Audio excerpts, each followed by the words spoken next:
ప్రభుత్వ పాఠశాలలో చదివి ప్రథమ ద్వితీయ స్థానాలు పొందిన వారికి నగదు బహుమతులు అందిస్తూ ప్రోత్సహిస్తున్నాడు వరంగల్ కి చెందిన వెలిసాల కృష్ణ. రఘునాథపల్లి మండలం గబ్బెట ప్రభుత్వ పాఠశాలలో చదివిన ఇతను ప్రస్తుతం మంచి హోదాలో స్థిరపడ్డాడు. తాను చదివిన ప్రభుత్వ పాఠశాలలో చదువులో మెరుగ్గా రాణిస్తున్న విద్యార్థులకు 19 సంవత్సరాల నుంచి ప్రతి గణతంత్ర దినోత్సవం రోజున 25,000 రూపాయల ప్రోత్సాహకాలు అందిస్తున్నారు. పాఠశాలలో నీటి కొరతను దృష్టిలో ఉంచుకుని వాటర్ ప్లాంట్ ను నిర్మించడానికి హామీ ఇచ్చి పలువురికి ఆదర్శంగా నిలుస్తున్నాడు. ప్రభుత్వ పాఠశాలలో వసతులు దాదాపు తక్కువ అని చెప్పవచ్చు. అయినప్పటికీ ఉన్న చాలని వసతులతో విద్యార్థులు చాలా ప్రతిభ కనబరిచి గత సంవత్సరము ఉత్తమ ఫలితాలని ఈ స్కూల్లో సాధించడం జరిగింది.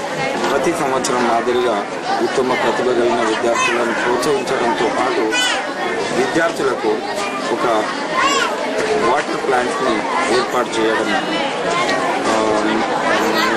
నేను నిర్ణయించుకోవడం జరిగింది.